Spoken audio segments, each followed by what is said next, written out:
Сәлем достар, келесі сабақ бөліміне қош келдіңіздер. Және біз бұл сабақта дербес компьютердің қоректендіру блогын қарастырамыз. Енді қоректендіру блогын қазақ тілінде кейбір жағдайда электр блогы деп айтып жатады. Сондай-ақ басқа да атауларды кездестірулеріңіз мүмкін. Орыс тілінде блок питания деп айтып жатады. Ағылшын тілінде Power Supply Unit, яғни кейбір жағдайда осы PSU деп айтып жатады екен. Солай болса, бүгінгі сабақта осы қоректендіру блогын қарастырамыз және бұл қандай құрылғы, не қызмет атқарады, дербес компьютерде бүгінгі таңда қолданыстағы форм факторлер қандай, оның коннекторлері қандай деген сұрақтарға жауап іздеп көреміз. Жалпы қоректендіру блогы бұл дербес компьютердің өте маңызды бөлшектерінің бірі болып есептелінеді. Алайда көп жағдайда бізде дербес компьютер сатып алушы көрермендер немесе осы қорек көзін яғни қоректендіру блогын сатып алушы көрермендер осы құрылғыға салғырт қарап, кейбір көрсеткіштеріне, кейбір берілген мағлұматтарға, сондай-ақ оның сапасына аса назар аудармауы мүмкін.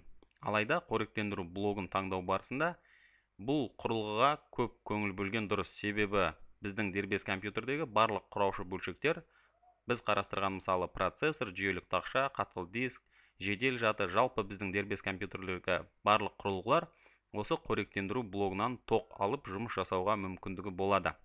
Сондықтан осы қоректендіру блогының жұмыс сапасы, жалпы тұрақтылығы, тиімділігі біздің дербес компьютердің жұмыс жасауына толықтай әсер етеді. Сондықтан қоректендіру блог таңдау барысында кейбір біз білу керек мағлұматтар, сондай-ақ көрсеткіштер бар. Олай болса, осы сабақ барысында соларды талдап көрейік және анықтайық. Жалпы қоректендіру блогы деген не дегенге кішкене анықтама беріп кетуге болады. Қоректендіру блогы бұл айнымалы тоқты тұрақты тоққа айналдырады. Яғни бізге физика сабағынан, мектеп қабырғасынан белгілі, үйге бізге айнымалы тоқ келеді және ол 220 вольт көлемінде болады жуық шамамен, және 50 Гц жиілікте жұмыс жасайды. Яғни 50 Гц тербелісте болады және бұл айнымалы тоқты осы біздің дербес компьютердің құраушы бөлшектеріне жарамды болу үшін оны төменгі вольтта жұмыс жасайтын тұрақты тоққа айналдыру керек және сол тұрақты тоқты біздің компьютердің ішкі құраушы бөлшектері яғни қолдануға жарамды болу керек. Осы тірлікті атқаратын біздің дербес компьютердегі құрылғы қоректендіру блогы. Яғни ол үлкен көрсеткіште келетін айнымалы тоқты бізге қажетті кішкентай бөлшектерге бөледі десек болады. Және осы қоректендіру блогы үлкен тоқты негізінен 3 түрге бөледі деп айта аламыз. Олар қолданыстағы негізгі тоқ түрлері, яғни плюс 3.3 вольттық, сондай-ақ 5 вольттық және 12 вольттық. Енді бұлардың әрқайсының өзінің қолданатын дербес компьютердің құрылғылары болады. Соның ішінде ең жоғарғысы осы плюс 12 вольтты біздегі қатқыл дискінің айналу моторлары, сондай-ақ жоғарғы деңгейдегі осы вольтты басқару құрылғылары, сондай-ақ PCI карт, яғни видеокарта, осы 12 вольттық арнаны қолданады. Яғни мен мына жерде Power Supply Unit деп Википедия парақшасынан ашатын болсам, және осы жердегі бізге қажетті төменгі бөлігіне қарай түсетін болсам, мына жерде мысал ретінде осы жүйелік тақшаға жалғанатын 24 пиндік кабель келтірілген екен. Және бұл жерде көретін барлық осы 24 сымның арнаның, яғни оның барлығы жеке бір-біріне тәуелсіз жұмыс жасайды негізінен, бірақ та олардың әрқайсының өзінің атқаратын жұмысы бар. Мысалы, осы жерде көріп отырған мына жердегі сары түстегі ол 12 вольттық арна болып есептелінеді. Ал қызыл түстегі кабельдер олар 5 вольттық болады. Және мына жерде жазылғандай сәбіз түстегі кабельдер, яғни бұл жердегі сым арнасы, ол плюс 3.3 вольтта жұмыс жасайды.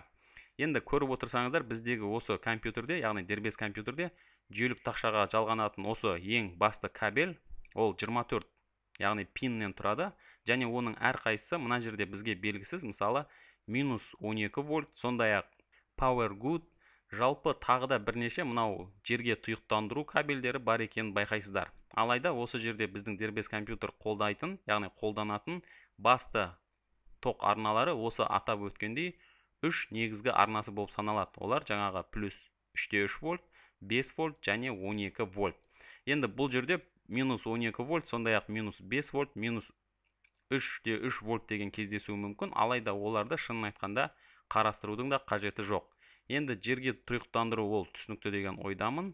Сондай-ақ мына жерде осы сұр түстегі кабель арнасында Power Good сигналы келеді депті, және оны Википедия парақшасынан ашып көріп кетуге де болады. Бұл жерде жазғаны Power Good сигналы, яғни жақсы сигнал десек те болады. Енді аударсақ, ол компьютердің осы блок, яғни қоректендіру блогының өзіне қажетті вольтта ғана жұмыс жасап, кейбір қажетсіз вольттарды пайдаланып, сондай-ақ жұмысқа істеуге қосылмай тұрып күйіп кетпеуіне, бұзылып қалмауына яғни бұзылып қалуына жол бермей сақтап тұратын сигналды білдіреді. Яғни біз дербес компьютерді қосқанда, жалпы осы бірінші Power Good сигналы қосылады деп жазған сияқты, біз дербес компьютерді қосқанда осы бірінші Power Good сигналы жалпы біздің қоректендіру блогының ішінде ішкі тестілеу жұмыстары жүреді. Содан кейін барып жүйелік тақшаға, одан ары қарай басқа да құрылғылармен байланыс жасалып, біздегі дербес компьютер қосылады.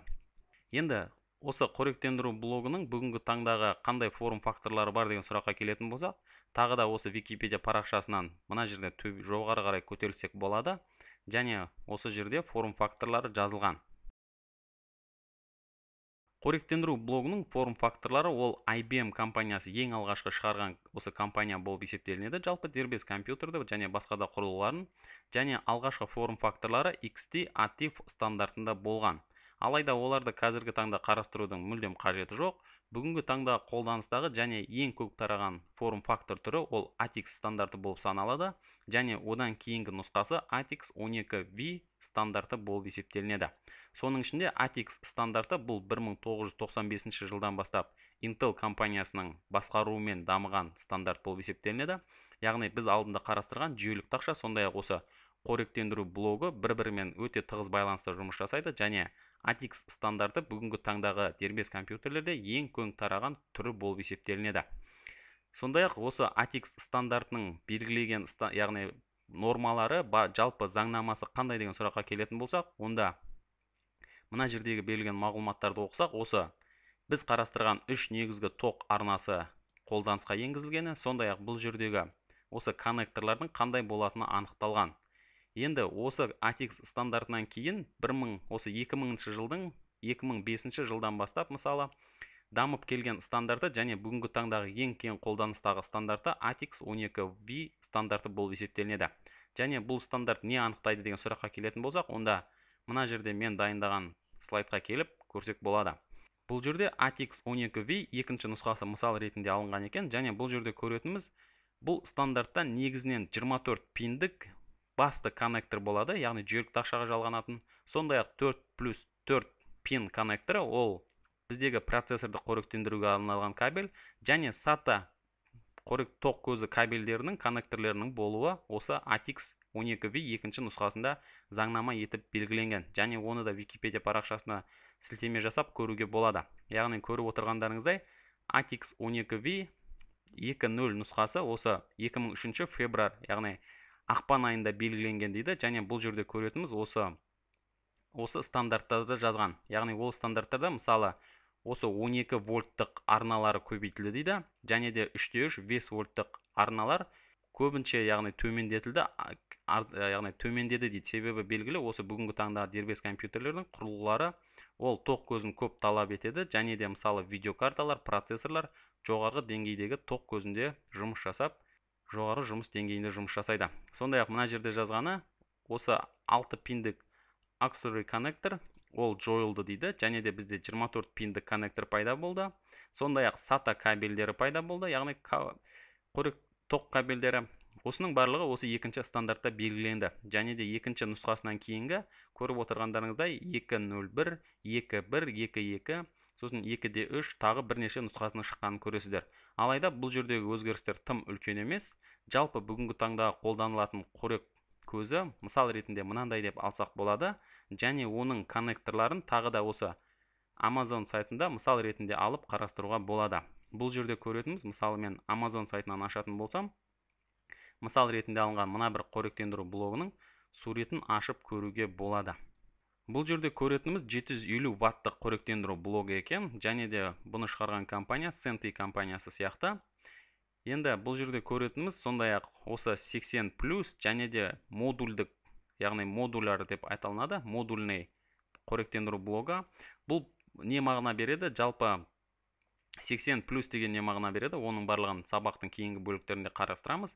Алайда бізді қызықтыратын кабельдеріне келетін болсақ, бұл жерде көретініміз бүгінгі таңдағы қорек көзінде кездесетін ең негізгі кабельдер, яғни қоректендіру кабельдерін көреміз. Соның ішінде жаңа айтып өткен 24 пиндік жүйелік тақшаға жалғанатын негізгі коннектор, және бұл жерде 20 плюс 4 деп тұрғаны, мынау 20 пиндік ескі жүйелік тақшаларға қолдауы үшін жасалынған, және де бүгінгі таңдағы жүйелік тақшалардың көбісі 24 пиндік болып келеді. Мысалы, мына жерде біз алдыңғы сабақта қарастырған жүйелік тақшаны мысал ретінде алатын болсақ, бұл жерде көретініміз осы қоректендіру коннекторы осы 24 пиндік екенін көреміз. Және де осы жүйелік тақшаны сондай-ақ басқа да құрылғыларды токпен қоректендіретін негізгі байланыс порты болып есептелінеді. Екінші, бұл жерде көретініміз осы процессорды қоректендіруге арналған 12 вольттық 4 плюс 4 пин дейді. Яғни мына жерде кейбір жүйелік тақшалар 4 пиндік болып жасалынады, кейбіреулері 8 пиндік болып келеді. Мысал ретінде алынған жүйелік тақшада біздің көретініміз ол 8 пиндік, яғни порт. Бұл жерде жазып тұрғандай ATX 12V стандарты дейді, және 2 көбейту 4, яғни 8 пиндік қорек көзі жалғанады. Мына жерде көріп отырғанымыз осы сұранысты, яғни осы жүйелік тақшамен мысалы сәйкес келетінін көреміз. Сондай-ақ SATA Power Connector, яғни SATA Power кабельдері, ол мына жерде көріп отырғандарыңыздай суретінен байқасаңыз, бүгінгі таңдағы қоректендіру кабельдері өте жұқа, бір жағынан тиімді жұмыс жасайтын болып келеді, және мысал ретінде алынған қоректендіру блогында бұның 6 данасы кездесетін жазған екен. Сондай-ақ Molex Power коннекторлары, яғни бұл коннекторлар көп жағдайда осы сыртқы перифериалды құрылғыларды, сондай-ақ компьютердің ішіндегі басқа да құрылғыларды қосымша қорек көзімен талап еткен жағдайда сол сұранысты қанағаттандыру үшін жасалынады, және де оның мына бір мысал ретінде алынған қоректендіру блогында 4 екенін көреміз, 4-еу бар екенін көреміз. Сондай-ақ бұл жерде көретініміз PCI Express 6 пин плюс 6 плюс 2 пиндік коннекторды көреміз. Бұл PCI Express слоттарына жалғанатын видеокартаны, сондай-ақ басқа да құрылғылар талап ететін болса, осы коннекторды қолданамыз. Енді кейбір видеокарталар осы 6 пиндік тоқ көзін талап етуі мүмкін, кейбіреулері мысалы 8 пиндікті талап етуі мүмкін. Сондықтан сұранысқа байланысты осы нұсқаның қолдануға болады. Сондай-ақ бұл жерде бір флоппи дискіге арналған коннекторды көреміз, алайда бүгінгі таңда флоппи дискілерді мүлдем кездестірмейміз десек болады. Сондықтан жақын болашақта бұл коннектордың мүлдем жойылуы да мүмкін. Енді өздеріңіз байқап отырсаңыздар, осы жалпы қоректендіру блогын талдағанда біздің көретініміз ол жерде вольт, ватт, сондай-ақ ампер деген сияқты физикалық күш, тоқ күшінің бірліктері. Жалпы осыны еске түсіріп кететін болсақ, ампер бұл тоқ күшінің өлшем бірлігі екені мектеп қабырғасында физика сабағына белгілі болу керек, және вольт бұл кернеудің өлшем бірлігі, ал біздегі ватт осы вольт пен ампердің көбейтіндісіне тең нәтиже.